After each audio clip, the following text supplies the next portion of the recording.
स्वागत है दोस्तों मेरे YouTube चैनल पर। आज के वीडियो का टॉपिक है हमारा समास।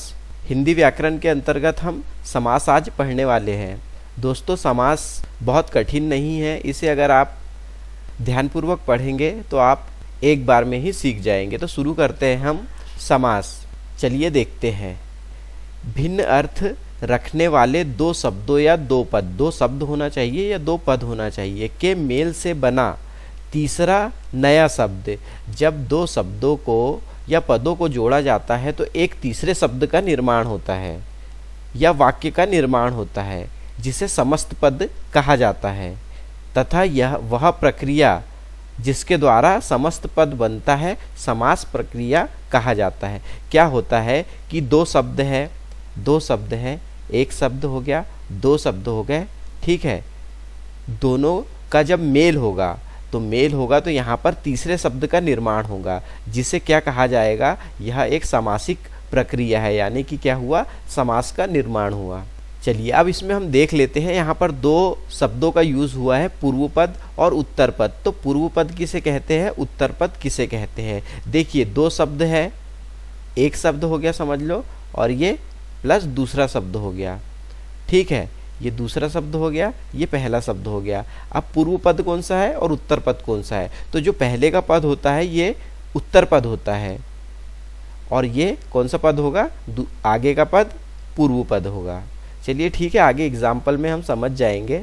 आगे बढ़ते हैं, समास की परिभाषा देख लेते हैं हम क्या है। तो समास की परिभाषा देखेंगे, अनेक शब्दों को संक्षिप्त कर एक नया शब्द बनाने की प्रक्रिया को समास कहा जाता है। इसमें क्या होता है, अनेक शब्दों को, एक से अधिक शब्दों को संक्षिप्त किया जाता है और उसके बाद एक नया शब्द जन्म लेता है। दो शब्द जोड़ते हैं, उसके बाद एक तीसरा नया शब्द बनता है, उसको समास कहते हैं।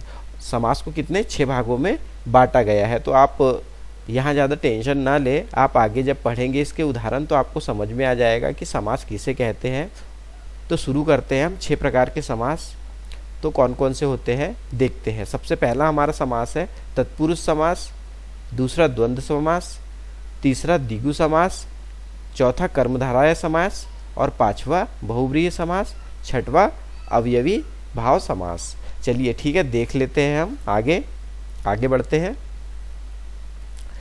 समास प्रक्रिया में जिन दो शब्दों का मेल होता है, दो शब्दों का मेल होता है, दो शब्द से मिलकर एक तीसरा नया शब्द बनता है, जिसे हम समास कहते हैं, ठीक है। उनके अर्थ परस्पर भिन्न होते हैं, ठीक है। दो पद मिलते हैं, तीसरा पद बनता है और तीसरा पद का अर्थ जो है भिन्न होता है इन दो शब्दों से। तथा इन दोनों के योग से जो नया शब्द बनता है उसका अर्थ इन दोनों से भिन्न होता है। दो शब्द है, एक शब्द, दूसरा शब्द और यहाँ पर बना तीसरा शब्द। ये दोनों से ये तीसरा जो शब्द बना है इसका अर्थ क्या होगा, अलग होगा, भिन्न होगा, ठीक है। ये हमारा कौन सा पद हो गया, ये हो गया हमारा उत्तर पद हो गया, ये हमारा पूर्व पद हो गया, ठीक है, जिसे आप आगे एग्जाम्पल में अच्छे से समझ लेंगे। चलिए ठीक है। समास रचना दो शब्दों या दो पदों के बीच होती है, ठीक है। समास दो पद या दो शब्दों के बीच में बनते हैं तथा इसमें पहला पद पूर्व पद होता है, पहला पद पूर्व पद होता है, ठीक है। तथा दूसरा पद उत्तर पद होता है, दूसरा पद उत्तर पद होता है, पहला पूर्व पद होता है, ठीक है। पूर्व पद तथा उत्तर पद के संयोग से, पूर्व पद प्लस उत्तर पद के संयोग से एक नया शब्द बनता है, न्यू शब्द बनता है, उसे क्या कहते हैं, समस्त। ये क्या हो गया, समस्त पद। ये क्या हो गया, समस्त पद हो गया, ठीक है, जिसका अर्थ इन दो शब्दों से अलग रहेगा। चलिए ठीक है, देख लेते हैं। तो यहाँ पर हमने क्या, यहाँ पर देखिए उदाहरण दिए हुए हैं। ये पूर्व पद है यानी पहले का पद है, उत्तर पद है, नहीं उत्तर पद पहले का पद होता है, पूर्व पद बाद का पद होता है, ठीक है, और ये समस्त पद है, ठीक है। अब यहाँ पर देखिए हमने क्या पढ़ा था, समास में दो शब्द को जोड़कर एक तीसरा शब्द बनता है, ठीक है, जिसका अर्थ इन दोनों शब्दों से भिन्न होता है, अलग होता है। तो हमने यहाँ पे दो शब्द जोड़े, कौन सा शब्द, पूर्व पद, यानी कि पहले का पद हमारे पास क्या है, देश है, उत्तर पद हमारा क्या हो गया, भक्त हो गया, ठीक है। देश देश है, भक्त भक्त है, ठीक है। देशभक्त तीसरा, एक नए शब्द ने जन्म लिया, दोनों को जोड़ दिया हमने तो तीसरे पद ने जन्म लिया, ठीक है। इसका अर्थ अलग है और इन दोनों का अर्थ अलग अलग है, ठीक है। देश यानी हमारा देश, भक्त यानी कोई भी भक्त हो सकता है, देशभक्त यानी कि देश का भक्त, तीसरा पद बन गया। नीला गगन, दोनों को हमने जोड़ा, समास समस्त पद बना, ये समास नील गगन बन गया। राष्ट्र और नायक को जोड़ दिया हमने, क्या बन गया हमारे पास, राष्ट्र नायक बन गया।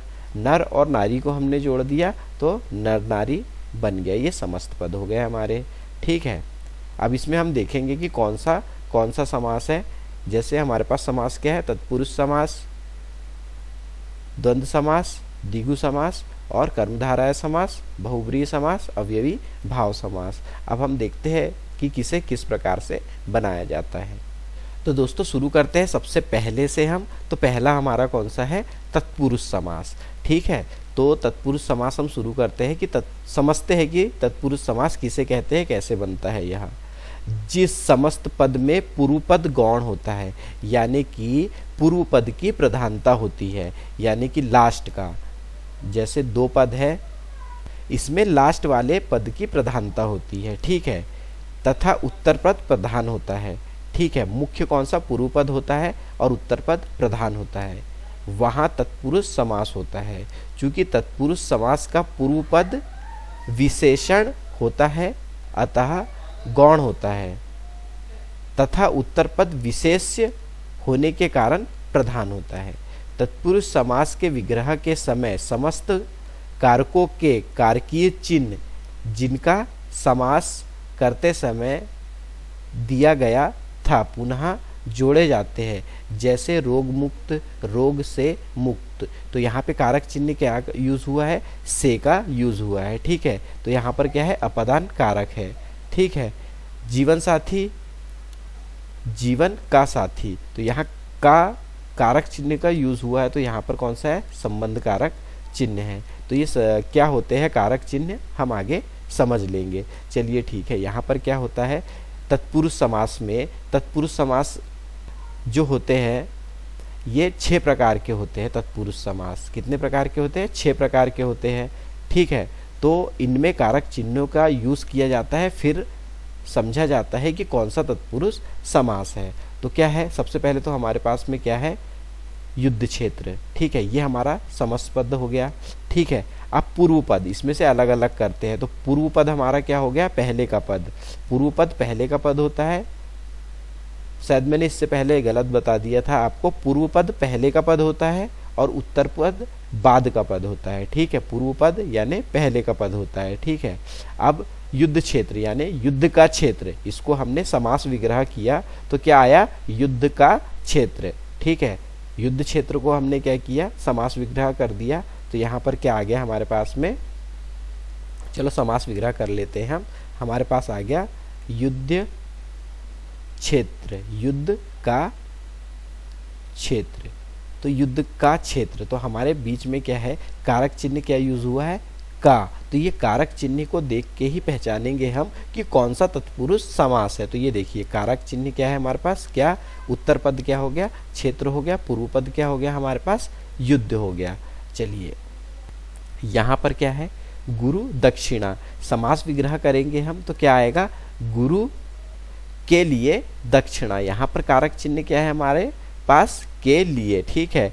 गुरु क्या है हमारा, पूर्व पद है और उत्तर पद क्या हो गया, दक्षिणा हो गया। यश प्राप्त, इसका समास विग्रह करेंगे हम तो क्या है, यश को प्राप्त करने वाला। यश को प्राप्त करने वाला पूर्व पद हो गया हमारे पास यश, उत्तर पद हो गया हमारे पास प्राप्त करने वाला, प्राप्त, और कारक चिन्ह क्या है हमारे पास, को है। तो इन कारक चिन्हों को ही देख के हम पहचानेंगे कि इसमें कौन सा तत्पुरुष समास है। चलिए आगे आपको और अच्छे से समझ में आ जाएगा। चलिए अब हमने क्या किया है, जो तत्पुरुष समास है हमारा,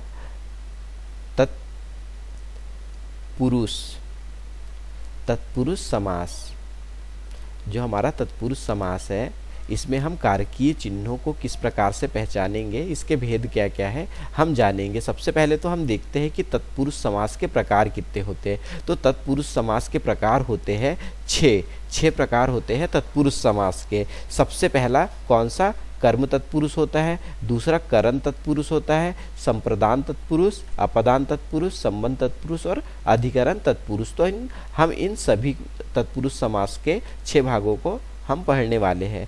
तो कर्म तत्पुरुष में क्या होता है, कारक चिन्ह को का प्रयोग होता है। करण तत्पुरुष में से के द्वारा का यूज होता है। संप्रदान में के लिए का यूज होता है। अपदान में से, लेकिन यहाँ पर अपदान में क्या होता है, अलग होने का भाव होता है, वहाँ पे से का यूज होता है। ठीक है, ये देखो यहाँ पे भी से है और करण तत्पुरुष यहाँ पे भी से है, लेकिन यहाँ पे करण तत्पुरुष में जो पास आता है उसके लिए होता है और यहाँ अपदान तत्पुरुष में से यानी दूर जाने का भाव होगा, तब याला कारक चिन्ह का यूज करेंगे हम। संबंध तत्पुरुष में काके की का यूज होता है। ठीक है, संबंध जोड़ा जाता है इसमें। अधिकरण तत्पुरुष समास में में पर कारक चिन्ह का उपयोग किया जाता है। किस प्रकार किया जाता है आगे देखते हैं। सबसे पहले तो दोस्तों आप एक काम करें कि इन कारक चिन्हों को तत्पुरुष समास के लिए लिख ले, याद कर ले। आपको ये याद करना पड़ेगा। ठीक है, तो किस प्रकार से इसे याद किया जाता है। कर्ता ने कर्म को करण से के द्वारा संप्रदान के लिए अपदान से संबंध काके की अधिकरण में पर।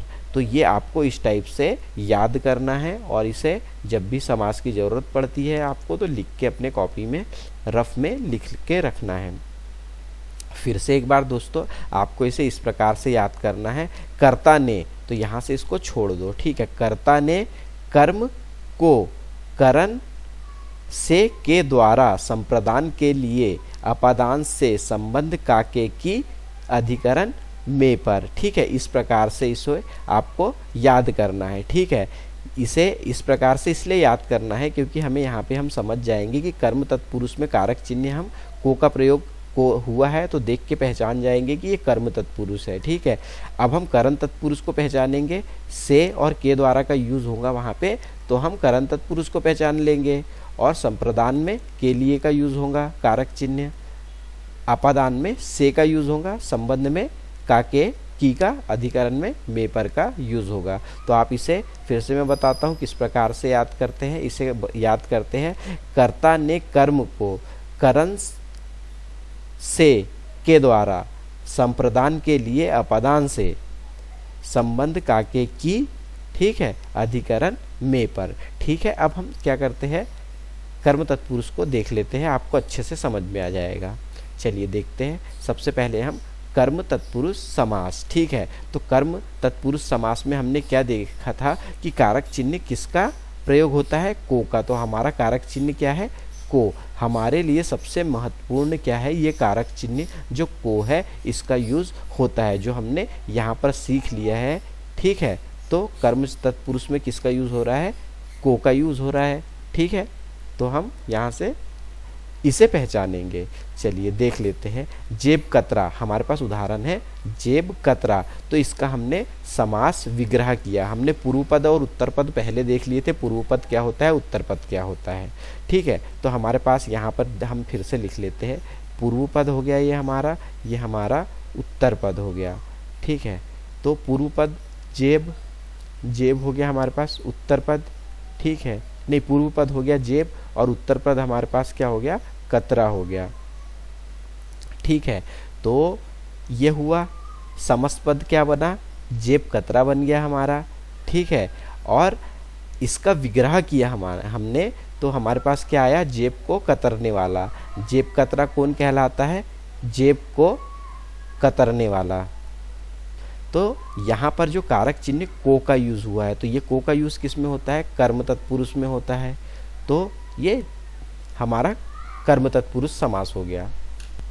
चलिए दूसरा उदाहरण देख लेते हैं। यश प्राप्त, यानी यश को प्राप्त करने वाला। ठीक है, हम इसमें उत्तर पद और पूर्व पद देख लेते हैं। तो उत्तर पद क्या है हमारे पास, यहाँ पर उत्तर पद है हमारे पास यश। ठीक है, और उत्तर पद कौन सा है हमारे पास, प्राप्त। ठीक है, दोनों को जोड़ा तो हमारे पास क्या हुआ, यश प्राप्त। अगर इसका समास विग्रह हम करते हैं तो ये आता है यश को प्राप्त करने वाला, यश को प्राप्त करने वाले को यश प्राप्त बोलते हैं हम।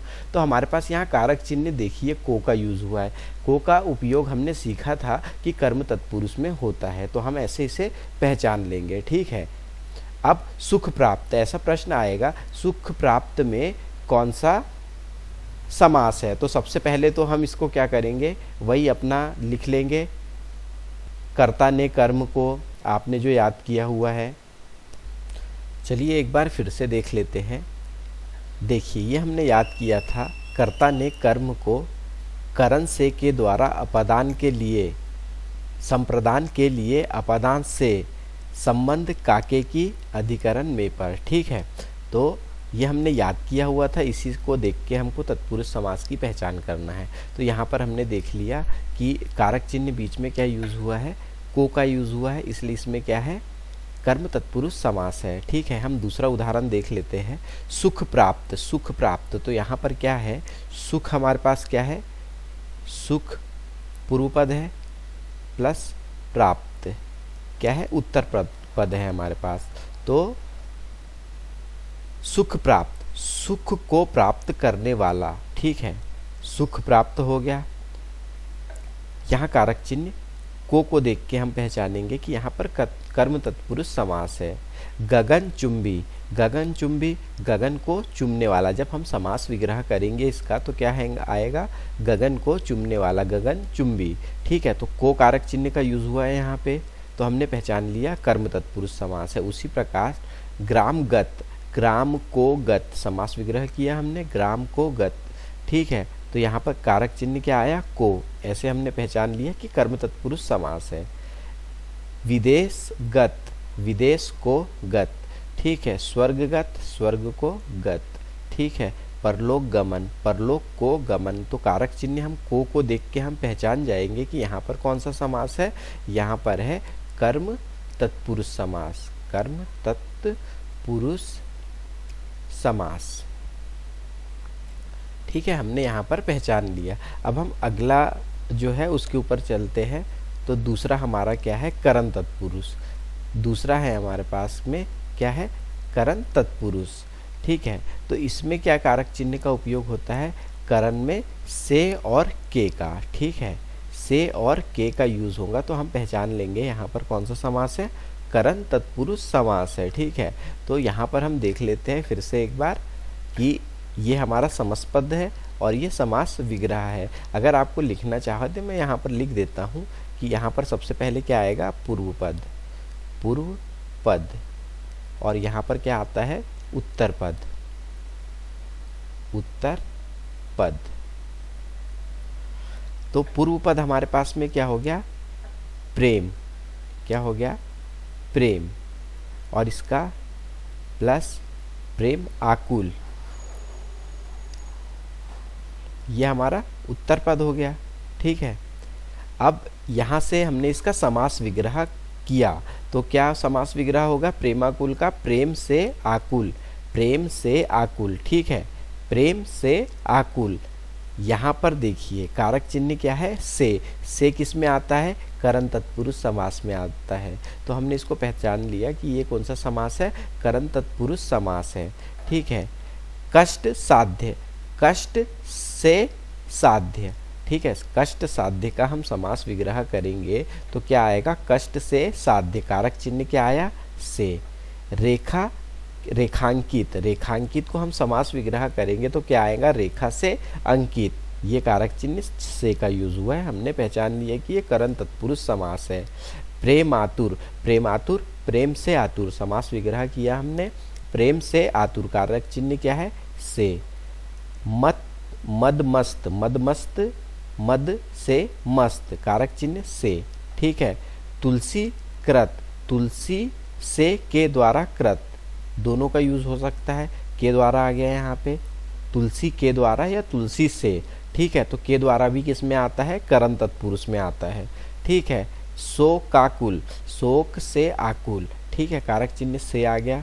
भयग्रस्त, भय से ग्रस्त, कारक चिन्ह क्या आ गया, से आ गया। तो हम समझ गए कि जब करण तत्पुरुष, जब समास विग्रह करेंगे और से कारक चिन्ह का उपयोग होगा तो वहाँ पर कौन सा समास होगा, वहाँ पर होगा करण तत्पुरुष, तत्पुरुष समास होगा वहाँ पर। ठीक है, अगला देखते हैं हम। तीसरा क्या है हमारे पास में, संप्रदान तत्पुरुष समास। संप्रदान तत्पुरुष समास में क्या होता है, के लिए कारक चिन्ह का उपयोग होता है। तो ये हमको याद रखना है, हम पहचान जाएंगे कि संप्रदान तत्पुरुष समास है।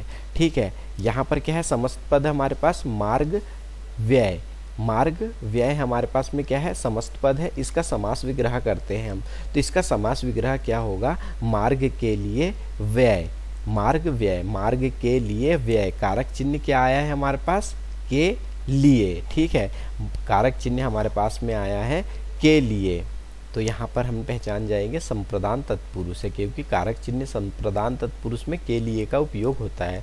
ठीक है, रसोई घर, रसोई घर में क्या होता है, रसोई घर, इसका समास विग्रह करेंगे हम, रसोई के लिए घर, के लिए यहाँ पर उपयोग हुआ है कारक चिन्ह का। माल गोदाम, माल गोदाम में माल के लिए गोदाम, समास विग्रह किया, माल के लिए गोदाम। आराम कुर्सी, ठीक है, आराम कुर्सी, आराम के लिए कुर्सी, के लिए कारक चिन्ह का उपयोग हुआ है। दान पेटी, दान के लिए पेटी, समास विग्रह किया हमने। पूजा घर, पूजा के लिए घर, पूजा के लिए घर। दान पात्र, दान के लिए पात्र। सत्याग्रह, सत्य के लिए आग्रह। ठीक है, तो कारक चिन्ह यहाँ पर क्या यूज हुआ है, के लिए, तो के लिए का यूज होता है किसमें, संप्रदान तत्पुरुष में। तो यहाँ पर कौन सा समास है, संप्रदान तत्पुरुष। तो जब के लिए कारक चिन्ह का उपयोग होगा तो हम संप्रदान तत्पुरुष समास वहाँ पर समझेंगे होगा। ठीक है, अगला देख लेते हैं, अपादान तत्पुरुष। अपादान, अपादान में भी से का यूज हुआ है, इससे पहले भी से का यूज हुआ था, लेकिन अपादान में क्या होगा, दूर जाने का भाव होगा, बिछड़ने का, अलग होने का भाव होगा, तब वहां पर अपादान तत्पुरुष होगा। देख लेते हैं, कर्म से हीन, कर्म से दूर जा रहा है ना ये, कर्म से हीन, ठीक है, से का यूज हुआ है। कर्म मुक्त, कर्म से मुक्त हो रहा है, दूर जा रहा है कर्म से।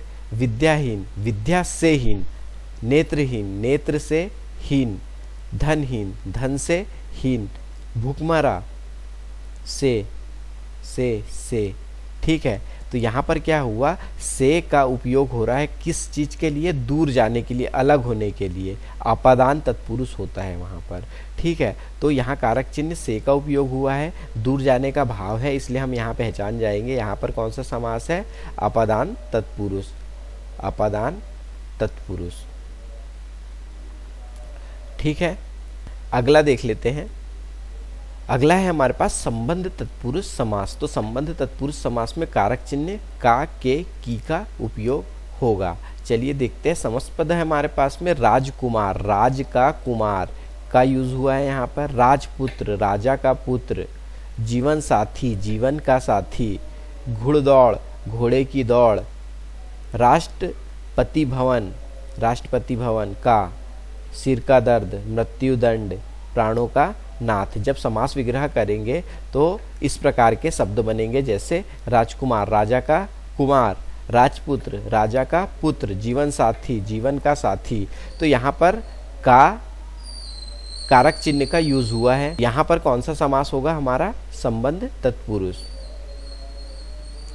संबंध तत्पुरुष समास होगा यहाँ पर। ठीक है, अगला देख लेते हैं। अब हमारे पास तत्पुरुष समास का एक अगला भाग है अधिकरण तत्पुरुष। अधिकरण में पर का यूज होता है कारक चिन्ह। देख लेते हैं। जग बीती, जग पर बीती। देखिए कारक चिन्ह यहाँ पर का यूज हुआ है। शरणागत, शरणागत, इसमें क्या है, में का उपयोग हुआ है। शरण में, आगत पुरुषों में उत्तम। ठीक है। कालानी पूर्ण, कला में निपुण। व्यवहार कुशल, व्यवहार में कुशल। देशाटन, देश से आटन। गृह प्रवेश, गृह में प्रवेश। रेलगाड़ी, रेल पर चलने वाली गाड़ी। ठीक है, तो यहाँ पर का यूज हुआ है, तो में पर का यूज होगा तो हम समझ जाएंगे क्या है यहाँ पर अधिकरण तत्पुरुष, अधिकरण तत्पुरुष समास है। ठीक है, तो यहाँ पर हमारे तत्पुरुष समास के सभी भाग कंप्लीट हो गया है। ठीक है, सभी भाग हमारे कंप्लीट हो गए हैं यहाँ पर तत्पुरुष समास के। फिर से देख लेते हैं हम एक बार, चलिए देख लेते हैं हम यहाँ पे फिर से एक बार तत्पुरुष समास। तत्पुरुष समास, तत्पुरुष समास में क्या होता है, ये 6 प्रकार के भाग होते हैं। 6 प्रकार: कर्म तत्पुरुष, करण, संप्रदान, अपदान, संबंध, अधिकरण। ठीक है, कर्म तत्पुरुष समास कब होगा, जब कारक चिन्ह को आएगा। करण तत्पुरुष कब होगा, जब कारक चिन्ह से और के द्वारा आएगा। संप्रदान तत्पुरुष कब होगा, जब कारक चिन्ह के लिए आएगा। ठीक है, अपदान तत्पुरुष कब होगा, जब से आएगा। जब संबंध तत्पुरुष समास कब होगा, समास विग्रह पर काके की आएगा। अधिकरण तत्पुरुष कब होगा, जब में पर कारक चिन्ह का उपयोग होगा। चलिए देख लेते हैं, अगले समास की ओर बढ़ते हैं हम। तो दूसरा भाग है हमारा द्वंद्व समास। द्वंद्व समास में दोस्तों कोई भी पद गौण नहीं होता, कोई भी पद प्रमुख नहीं होता, दोनों ही प्रधान होते हैं। दोनों ही पद का महत्व होता है, एक से महत्व नहीं निकलता इसका।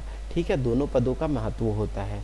द्वंद्व समास में कोई पद गौण नहीं होता, बल्कि दोनों पद ही प्रधान होते हैं। समस्त पद बनाते समय दोनों पदों को जोड़ने वाले समुच्चय बोधक, जोड़ने वाले समुच्चय बोधक, समुच्चय बोधक क्या है इसमें, ये हाइफन, जिसका अर्थ क्या निकलता है, और निकलता है, तथा और या इसका अर्थ निकलता है, आदि को हटा दिया जाता है तथा समास विग्रह करते समय इनको पुनः दोनों पदों के बीच जोड़ दिया जाता है। जैसे राम श्याम, इसका विग्रह होना कैसे होगा, ये जो द्वंद्व लगा है बीच में, इसे द्वंद्व ही कहा जाता है एक्चुअली। तो इसे क्या, इसका और अर्थ निकल जाएगा। ठीक है, राम और श्याम। देख लेते हैं हमारे पास समस्त पद क्या है, समस्त पद है हमारे पास दाल चावल। दाल चावल के बीच में ये देखिए, ये द्वंद्व लगा हुआ है, ये हाइपन जो लगा होता है इसे द्वंद्व कहते हैं। इसलिए इसे सीधे ही देख के पहचान जाना चाहिए कि यहाँ पर क्या है, द्वंद्व लगा हुआ है और ये द्वंद्व समास है। ठीक है, इसका विग्रह किस प्रकार किया जाता है, ये जो द्वंद्व लगा होता है इसका अर्थ निकलता है और से। ठीक है, इसका अर्थ निकलता है और से। तो यहाँ पर हमें यह देख के समझ जाना चाहिए कि यह द्वंद्व समास है। तो चावल, दाल चावल, दाल चावल का समास विग्रह करेंगे दाल और चावल। तो ये और जो है ये क्या है हमारे पास, ये द्वंद्व है। ये और क्या है, द्वंद्व है, ये द्वंद्व है। ठीक है, द्वंद्व है, द्वंद्व है। जल स्थल, जल और स्थल। ठीक है, बीच में ये जो हाइपन लगा हुआ है, माइनस चिन्ह लगा हुआ है, डेस का चिन्ह लगा हुआ है, ये क्या है, और है। ठीक है, माता पिता, द्वंद्व लगा हुआ है बीच में, इसका बीच में और लगा दो, समास विग्रह हो गया। ठीक है, नदी, इसके बीच में और लगा दो, हो गया समास विग्रह। ठीक है, नदी और नाले, बाप दादी, बाप और दादा। ठीक है, तो द्वंद्व समास पहचानना हम सीख गए। सीधी सी बात है, द्वंद्व किसे कहा जाता है, इसे द्वंद्व कहा जाता है। जहाँ पे दिख जाए ये, वहाँ द्वंद्व समास होगा और इसका समास विग्रह करेंगे तो इसके स्थान पे क्या लिख दो, और लिख दो। ठीक है, द्वंद्व समास हमारा कंप्लीट होता है। अगला देखते हैं हम, अगला है हमारा 3 नंबर पे है द्विगु समास। ठीक है, द्विगु समास बहुत आसान समास है, इसे पहचानना बहुत ही आसान होता है, क्योंकि इसमें क्या होता है, जो समस्त पद होता है विग्रह करने पे क्या होता है, संख्यावाचक होता है। क्या होता है, संख्यावाचक होता है। देख लेते हैं किस प्रकार का। चूंकि द्विगु समास भी तत्पुरुष समास का ही एक उपभेद है, अतः इसका भी पूर्व पद गौण तथा उत्तर पद प्रधान होता है। ठीक है, द्विगु समास तथा कर्मधारय समास में सबसे बड़ा अंतर यही है कि द्विगु समास का पूर्व पद संख्यावाचक होता है, जबकि कर्मधारय समास का पूर्व पद अन्य कोई भी हो सकता है। चलिए देख लेते हैं क्या बोल रहा है, हम सीधे जो हमारे एग्जाम्पल है उनसे समझेंगे। तो हमारे एग्जाम्पल है ये, इनसे हम समझने की कोशिश करते हैं। द्विगु समास में हमारा जो पूर्व पद होता है वह संख्यावाचक होता है, संख्यावाचक होता है। तो हमारे पास क्या है, पंचतत्र। पंच है तंत्र जो, ठीक है, 5 तंत्रों का समाहार, ठीक है। ये देखिए यहाँ पर ये 5 आया है, संख्यावाचक है, द्विगु समास है। यहाँ पर 8 आया है, संख्यावाचक है, द्विगु समास है। यहाँ 4 आया है, संख्यावाचक है, द्विगु समास है। 4 आया है, संख्यावाचक है, और ये द्विगु समास है, ठीक है। तो बहुत आसान है, द्विगु समास में क्या होगा, संख्यावाचक आपको दिखेगा, ठीक है। अगला देख लेते हैं, कर्मधारय समास, ठीक है। कर्मधारय समास देख लेते हैं। ध्यान रखिए, कर्मधारय समास के दोनों पदों के बीच में के संबंध हो सकते हैं। विशेषण विशेष्य तथा उपमेय उपमान, वस्तुतः उपमान भी उपमेय की विशेषता बताने का ही कार्य करता है। विशेषण और विशेष्य का संबंध होता है कर्मधारय समास में। चलिए हम सीधे ही एग्जाम्पल से समझते हैं, ठीक है। तो हमारे पास समस्त क्या है, पद नीलगाय है, समस्त पद हमारे पास में नीलगाय है, ठीक है। इसमें से विशेषण क्या है, नील विशेषण हो गया, गाय विशेष्य हो गई। ये विशेषण और विशेष्य का संबंध हो गए, कर्मधारय समास हो गया ये। यहाँ पर हमारे पास में है महात्मा, महात्मा यहाँ पर क्या हो गया, महा हमारा विशेषण हो गया, विशेष्य हमारे पास क्या हो गया, आत्मा हो गया। महान है जो आत्मा, ठीक है। यहाँ पर क्या है हमारे पास में, भला मानस, भला मानस में भला क्या हो गया, हमारा विशेषण हो गया, और विशेष्य हमारे पास में क्या है, मानस है, ठीक है। तो भला है जो मानस। अब यहाँ पर क्या है हमारे पास में, समस्त पद महादेव, महादेव, तो महा क्या हो गया, एक विशेषण, ठीक है, और विशेष्य क्या हो गया, देव हो गया। महान है जो देव, इसका समास विग्रह हो गया, ठीक है। तो इस प्रकार यहाँ पर क्या है, जहाँ पर भी विशेषण और विशेष्य का संबंध देखने के लिए मिलता है, वहाँ पर कौन सा समास होता है, कर्मधारय समास होता है। चलिए आगे देखते हैं। हमारा अगला समास है बहुब्रीहि समास। तो दोस्तों बहुब्रीहि समास में क्या होता है, हमेशा समास विग्रह में क्या आता है, भगवान का नाम आता है, किसी विशेष चीज का नाम आता है जो दुनिया में एक ही है, उसका नाम आता है। तो वहाँ पर क्या होता है, बहुब्रीहि समास होता है। बहुब्रीहि समास वह समास है जिसमें दोनों पद गौण होते हैं। वस्तुतः बहुब्रीहि समास में ना कोई पूर्व पद होता है, ना कोई प्रधान पद होता है, ना ही उत्तर पद होता है, बल्कि इसमें दोनों पद परस्पर मिलकर तीसरा शब्द बनाते हैं। और जो तीसरा शब्द बनता है वो क्या होता है, प्रमुख शब्द होता है जो दुनिया में एक ही है, या तो भगवान का नाम होगा। चलिए देख लेते हैं। समस्त पद है हमारे पास में अंशुमाली। जब हम इसका समास विग्रह करेंगे तो अंशु, किरणें हैं मालाएं जिसकी, तो वो कौन होता है, सूर्य होता है। तीसरा अर्थ क्या निकला इसका, थर्ड अर्थ क्या निकला, सूर्य निकला। तो सूर्य दुनिया में एक ही है, बहुब्रीहि समास है इसमें। तिरंगा, तिरंगा 3 रंग है जिसके, समास विग्रह किया हमने। राष्ट्रीय ध्वज है जो हम जानते हैं, दुनिया में एक ही है ये हमारे देश का, ठीक है, कोई दूसरा नहीं हो सकता ये। तो तीसरा पद निकला ये, तो यहाँ बहुब्रीहि समास है। या तो फिर विषधर, विष को धारण करने वाले कौन है, शिव, ठीक है, एकमात्र है, भगवान का नाम है, बहुब्रीहि समास हो गया। चक्रधर, चक्र को धारण करने वाला, ठीक है, विष्णु भगवान है चक्र को धारण करने वाला, भगवान का नाम आया है, बहुब्रीहि समास है। गजानन, गजानन गज के समान आनंद, कौन है, गणेश है, बहुब्रीहि समास हो गया यहाँ पर। घनश्याम, घन के समान श्याम, कौन है ये, कृष्ण भगवान है, बहुब्रीहि समास हो गया। तो दोस्तों आपको सिंपल सा यहाँ पर एक चीज यही देखना है कि हम जब समास विग्रह करेंगे इसमें और भगवान का नाम आएगा तो वहाँ बहुब्रीहि समास होगा, या तो फिर ऐसे चीज का नाम आएगा जो दुनिया में केवल एक ही है, ठीक है, तो वहाँ पर बहुब्रीहि समास आएगा। अगला समास देखते हैं हम। अगला समास है हमारे पास पे अवयवी भाव समास। चलिए इसे देख लेते हैं। जिस समास का पहला पद कोई अवयव विकारी शब्द होता है उस समास को अवयवी भाव समास कहते हैं। जैसे यथा समय, समस्त पद, यहाँ पर क्या हुआ, समस्त पद यथा समय है, ठीक है, यथा यहाँ पर क्या हो गया, हमारा पूर्व पद हो गया, उत्तर पद क्या है हमारे पास, समय, दोनों के योग से बनता है पूर्व पद। यथा अवयव है तथा इसका विग्रह होगा समय के अनुसार, ठीक है। तो सीधी सी बात है, अवयवी भाव समास में अव्यय का यूज होता है, और अवयव क्या होते हैं, ये अवयव है, आ, यथा, यथा, भर, आ, तो ये अवयव आपको याद करना पड़ेगा, देखना पड़ेगा। तो ये क्या होगा, अवयव को अगर देखेंगे तो अवयवी भाव समास हो जाएगा। आजीवन यानी जीवन भर, ये अवयव हो गया, ठीक है। यथा, शुरू में आना चाहिए अवयव, यथा, यथाशक्ति, भरपूर, आ। ठीक है, तो ये अवयव को देख के हम पहचान लेंगे कि यहाँ पर अवयवी भाव समास है। तो दोस्तों यहाँ पर हमारे पूरे समास खत्म हो गए। हम एक बार फिर से देख लेते हैं हम समास। समास में क्या होता है, पूर्व पद होता है, उत्तर पद होता है। ठीक है, जैसे क्या होता है, जैसे हमने लिखा देशभक्त,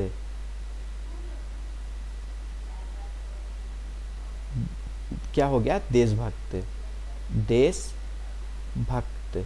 ठीक है, तो देश क्या हो गया, इसमें पूर्व पद हो गया, भक्त क्या हो गया, उत्तर पद हो गया। ठीक है, मेल से तीसरा नया शब्द बनता है। ठीक है, देश प्लस भक्त, देशभक्त बन गया, नया शब्द बन गया, समस्त पद कहलाता है तथा वह प्रक्रिया जिसके द्वारा समस्त पद बनता है समास प्रक्रिया कही जाती है।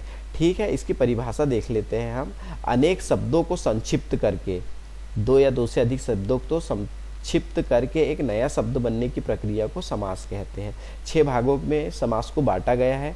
तत्पुरुष समास, द्वंद्व समास, द्विगु समास, कर्मधारय समास, बहुब्रीहि समास, अवयवी भाव समास। ठीक है, तत्पुरुष समास में क्या होता है, ये 6 प्रकार के होते हैं, जिसमें हम कारक चिन्हों के आधार पर पहचानते हैं। कारक चिन्ह हमारे कौन से वाले, चलिए देख लेते हैं। ये देखिए, तत्पुरुष समास में इतने तत्पुरुष समास होते हैं: कर्म तत्पुरुष, करण तत्पुरुष, संप्रदान तत्पुरुष, अपदान तत्पुरुष, संबंध तत्पुरुष और अधिकरण तत्पुरुष। और इनमें कारक चिन्ह, ये देखिए, ये कारक चिन्ह है हमारे, ये कारक चिन्ह का प्रयोग होता है। ठीक है, तो हम पहचानते हैं कि कौन सा तत्पुरुष समास है।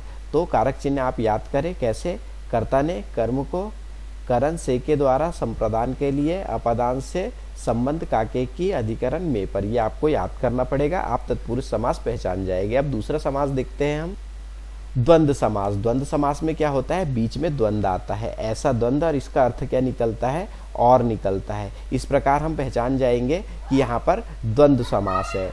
अब हम देखते हैं द्विगु समास। द्विगु समास में क्या होता है, संख्यावाचक शब्द आता है, जैसा क्या, चक्रधारी, चक्र को धारण करने वाला। नहीं, द्विगु समास नहीं होगा, ये तो बहुव्रीहि समास का उदाहरण है। द्विगु समास यानी पंचवटी। ठीक है, तो यहाँ पर 5 आया है ना, तो पंचवटी यानी संख्यावाचक हो गया, संख्यावाचक रहेगा, वहाँ पर द्विगु समास रहेगा। कर्मधाराया, ठीक है, कर्मधाराय समास में क्या होता है, कर्मधाराय समास में विशेषण और विशेष्य आते, क्या आते हैं, विशेषण और विशेष्य आते हैं। जैसे क्या हो गया, नील गाय। ठीक है, तो यहाँ पर विशेषण क्या हो गया, नील, और गाय हो गया विशेष्य। तो जहाँ विशेषण और विशेष्य का संबंध होता है वहाँ पर कर्मधारय समास होता है। अब देखते हैं बहुव्रीहि समास। बहुव्रीहि समास में क्या होता है, या तो भगवान का नाम आता है, जैसे चक्रधारी, चक्रधारी कौन है, कृष्ण भगवान है, तो भगवान का नाम आया है यहाँ पर, इसलिए बहुव्रीहि समास होगा। या तो फिर एक ऐसा नाम आएगा जो दुनिया में केवल एक होगा, वहां पर क्या होगा, बहुव्रीहि समास होगा। अवयवी भाव समास। अवयवी भाव में क्या होगा, अवयव आते हैं, जैसे आजीवन।